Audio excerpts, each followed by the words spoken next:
Hello everyone, welcome to my channel. आज हम eukaryotic cells का another important organelle Golgi apparatus का क्या स्ट्रक्चर होता है, इसके क्या फंक्शन होते हैं, इसके बारे में हम स्टडी करेंगे। गोल्गी एपरेटस को एक साइंटिस्ट थे जिनका नाम था कैमिलो गोल्गी, इसने डिस्कवर किया था। तो आइए देखते हैं गोल्गी एपरेटस का स्ट्रक्चर क्या होता है। ये सिंगल मेम्ब्रेन बाउंड वेसिकल्स जो कि एक दूसरे के पैरेलली इस तरह से स्टैक्स की फॉर्म में अरेंज होती है। इन्हीं स्टैक्स को हम क्या कहते हैं? सिस्टर्न्स।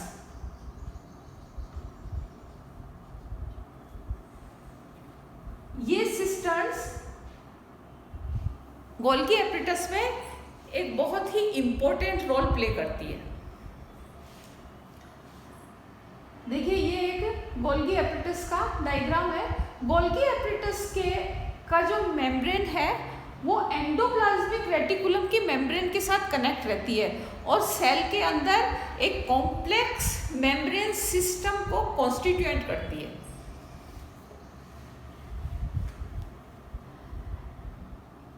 गोल्गी एपरेटस की वो साइड जो कि एंडोप्लाज्मिक रेटिकुलम की ओर फेस करती है उसे कहते हैं सिस फेस, और दूसरी ओर वो साइड जो कि अवे फ्रॉम एंडोप्लाज्मिक रेटिकुलम और जो प्लाज्मा मेम्ब्रेन की साइड फेस कर रही है उसे कहते हैं trans face. Cis face and trans face ये दोनों बायोकेमिकली डिस्टिंक्ट होते हैं क्योंकि इनमें जो एंजाइमिक कंटेंट है वो दोनों में डिफरेंट होता है। तो इसी वेरिएशन के बेस पे इन्हें 3 ग्रुप्स में कैटेगराइज किया है। सिस फेस फॉर्म करता है सिस गोल्गी नेटवर्क को, ट्रांस फेस फॉर्म करता है ट्रांस गोल्गी नेटवर्क, और बीच में आता है medial. C stands for cis, G stands for Golgi, N stands for network। इसी तरह से TGN में T stands for trans, G stands for Golgi, N stands for network, और जो मेडियल होता है वो मिडिल वाला कंपार्टमेंट होता है। तो इस तरह से हमने देखा इसके स्ट्रक्चर में कि ये सिंगल मेम्ब्रेन बाउंड वेसिकल्स एक दूसरे के पैरेलली अरेंज्ड होती हैं। इनके 2 पार्ट होते हैं, cis face and trans face. अब देखते हैं इनका गोल्गी एपरेटस का क्या फंक्शन होता है। देखिए, सबसे पहले तो इसे एपरेटस क्यों कहा जाता है?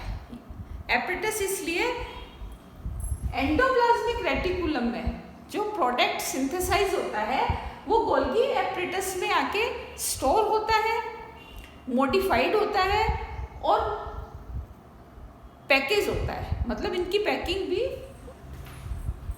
गोल्गी एपरेटस में ही होती है। तो ये गोल्गी एपरेटस जो है ना वो एक पोस्ट ऑफिस की तरह एक्ट करता है। जिस तरह से पोस्ट ऑफिस में लेटर्स पे डिफरेंट डेस्टिनेशंस की डिस्पैच मोहर लगाई जाती है, ठीक उसी तरह से एंडोप्लाज्मिक रेटिकुलम में जो प्रोडक्ट सिंथेसाइज होता है वो गोल्गी एपरेटस में आके और यहाँ से इनकी पैकिंग होती है और आइदर इंट्रासेलुलर एनवायरनमेंट या एक्स्ट्रा सेलुलर एनवायरनमेंट जहाँ इनकी नीड होती है वहाँ ये ट्रांसपोर्ट कर दिए जाते हैं।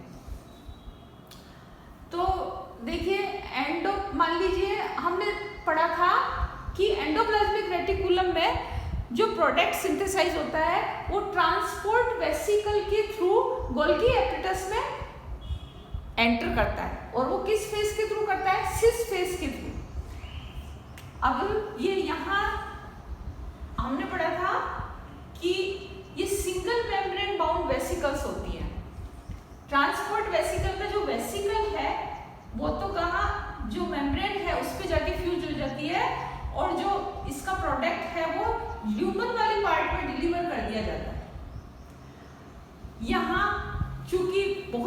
एंजाइम्स होते हैं, तो ये एंजाइम्स इस प्रोडक्ट से या जो प्रोटीन है उससे रिएक्शन करते हैं। तो जो प्रोडक्ट है वो सिस फेज से ट्रांस फेज की ओर प्रोग्रेस करता है और ईच पार्ट में एंजाइमिक रिएक्शन होती है। इसी प्रोसेस को हम क्या कहते हैं, मॉडिफिकेशन।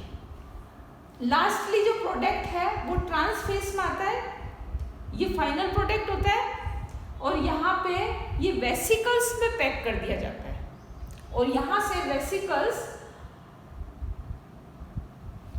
या तो सेल के इंट्रासेलुलर एनवायरनमेंट में या एक्स्ट्रा सेलुलर एनवायरनमेंट में, जहाँ जहाँ इसकी नीड होती है वहाँ वहाँ ये ट्रांसपोर्ट कर दिया जाता है। देखिए इस तरह से ये वेसिकल है जो कि इससे डिसअटैच हो गई गोल्गी कॉम्प्लेक्स से। ये प्रोटीन वाला पार्ट है, ये देखिए प्लाज्मा मेम्ब्रेन के थ्रू ये एक्स्ट्रा सेलुलर एनवायरनमेंट में जा रहा है। तो इसके फंक्शन क्या क्या हो गए गोल्गी एपरेटस के फंक्शन, कि गोल्गी एपरेटस, एक तो lysosomes are formed in Golgis, second है cell membrane proteins are formed in Golgi apparatus. Cell membrane के कंस्ट्रक्शन में जो प्रोटीन यूज होते हैं वो भी गोल्गी एपरेटस में ही फॉर्म होते हैं। Secretory vesicles are formed in Golgi apparatus. Secretory vesicles क्या होती है, इनके अंदर एंजाइम्स होते हैं, प्रोटीन्स होते हैं और सेल्यूलोज होता है। एंजाइम्स जो कि जहाँ जहाँ सेल में एंजाइम्स की नीड होती है वो गोल्गी एपरेटस ही उन एंजाइम्स को क्या करता है, फॉर्म करता है। तो देखिए गोल्गी एपरेटस और एंडोप्लाज्मिक रेटिकुलम और न्यूक्लियस, तीनों की जो मेम्ब्रेन है वो एक दूसरे से कनेक्ट है और एक ये सेल के अंदर कॉम्प्लेक्स मेम्ब्रेन सिस्टम को कॉन्स्टिट्यूएट कर रही है। तो thanks for watching. I hope आपको ये वीडियो समझ में आया होगा कि गोल्गी एपरेटस के क्या फंक्शन होते हैं, गोल्गी एपरेटस का क्या स्ट्रक्चर होता है। प्लीज़ इस वीडियो को लाइक करें, शेयर करें और सब्सक्राइब करें। नेक्स्ट वीडियो में हम पढ़ेंगे कि लाइसोसोम्स क्या होते हैं, इनके क्या फंक्शन होते हैं और यदि किसी सेल में गोल्गी एपरेटस अब्सेंट है तो उस सेल पे क्या इफेक्ट पड़ेगा।